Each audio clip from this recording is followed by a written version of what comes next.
How it all began. How did the name Holy Chat came to be?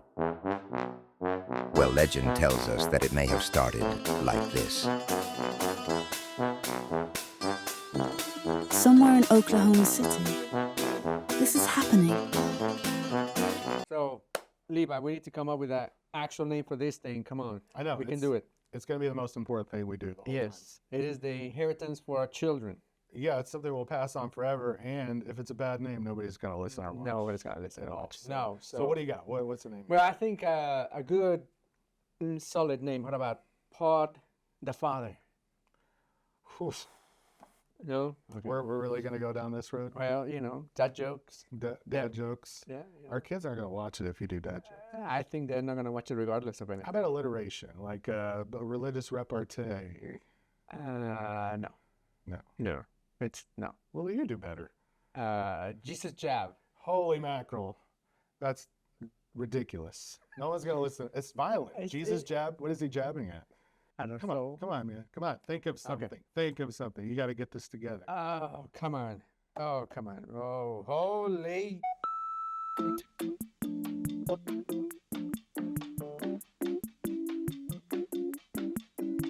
Hello and welcome to Holy Chat. Hey, I like that name. Yeah. Yeah, That's how we say it. yeah, I think that'll work. Holy Chat. Holy Chat. Holy Chat. Welcome.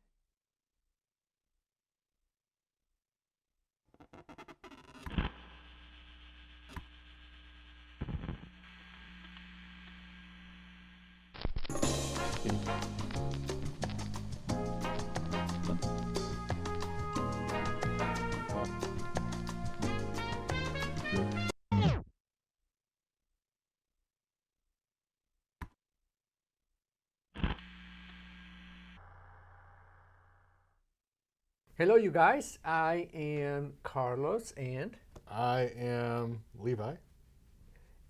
we are your friendly neighborhood Holy Chatters. Holy Chatters. I like that. Yeah, Yes. yeah.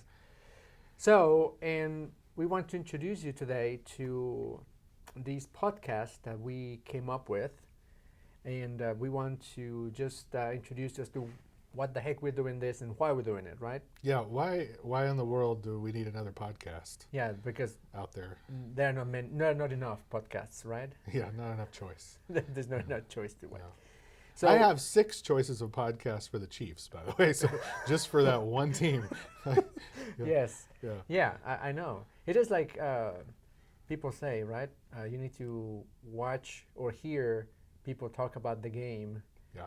that you watch and make sure that, yeah, that's what I saw on Sunday. or Confirm that whatever. I agree. Confirm that I agree that I saw. No. That's right. So why one more podcast? Great podcast. Great question. Thank you. You're welcome.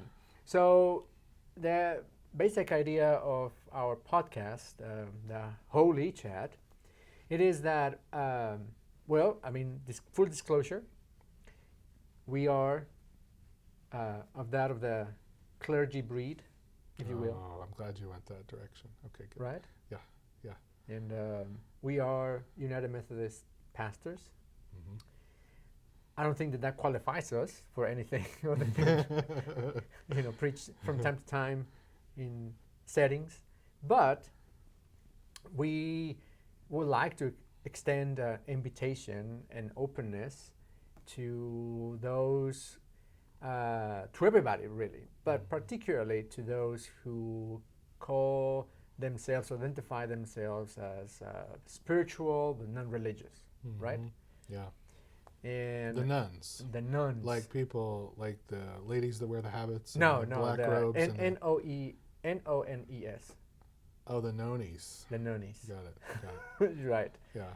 Not the one to fly. No, we don't. No. That's a very old reference. Yes. The nuns. Okay, so the nuns are people who are spiritual but not religious. So they believe in a higher power, but maybe aren't necessarily going to a church or a synagogue or anything like that. Right. That Yeah. they're just like, sure, there's maybe something there Mhm, that transcends, but I'm maybe cool with Jesus. Mhm. I heard stories here and there, but Yeah. that's about it, right? Yeah. So why, like, what are some reasons that people would be a nun instead of picking a different category? Well, I mean, there is plenty amped data about that, and we are data nerds. Total data nerds. Total. As you can see in the background, all the Star Wars references, nerds. But anyway, all this is to say that about 2/3, with the latest data that we have, 2/3 of nuns, N-O-N-E-S, the nuns, are spiritual but not religious, and they are nuns because one, they question religious teachings, right? Maybe you fall in that category. Is I don't know about this Trinity thing, if you have heard about it, or Zombie Jesus zombie coming out of the Jesus coming- grave. Yeah. Right. The other very popular one is they don't like religious institutions. That What's not to like about religious institutions? right. It's a menage of bureaucracy. We love it. We like. Well, that's an understatement. So So we're going to talk about that yes, someday. eventually. Someday. Yeah, eventually we'll talk All the about it. wonderful things about religious Yes, institutions. correct. Okay, good. And so maybe you fall in that category that you don't like religious institutions. Is that? And the other one, the other big one, I think it is that I don't see a need for religion. Period. That I'm okay with it. I'm a perfectly good agnostic. Maybe that would be the word. Maybe, but Now, I have friends and family who fall into that category, and they sort of say, like, I'm very spiritual, but why do I need church, or why do I need an organized religion Right. to help me access my spirituality? What's that going to do for me, or how's that going to help me? So Right. I can see, like, where they're coming from. Yeah. What do I need this religion stuff for? And I think that I don't know about you, but I can speak for myself that I experienced that on my own journey. You Yeah. know that I went through the whole. I don't know if it's the phases of faith or the steps of faith, kind of the steps of grieving. Yeah. From believing as a child that your mother and dad takes you to, like, I don't know about this, that you were annoyed by it more than anything, to I don't really need it, I don't believe it, and then swim back to, hey, actually this has something meaningful to me. Now, I think we should make a distinction, and I don't know if that's something that you identify about in that same journey, but Yeah. and I think we want to make a distinction between religion per se and church as is and faith, right? Yeah. I think it's two separate things that we need to talk about. Certainly, yeah. I mean, because the word church is just loaded, and it can mean a number of things, right? It could be a local building that you go to. Right. It could be a bad experience that you had growing up. Church could also be the big capital C church, like Right. the whole worldwide church. The universal church. But, when we talk about faith, Yes. that's an entirely different thing, which is both very personal Yes. and then also can be shared in community. Right. So I think, and I hope that this holy chat, Holy chat. holy chat, extends the invitation and the Yeah.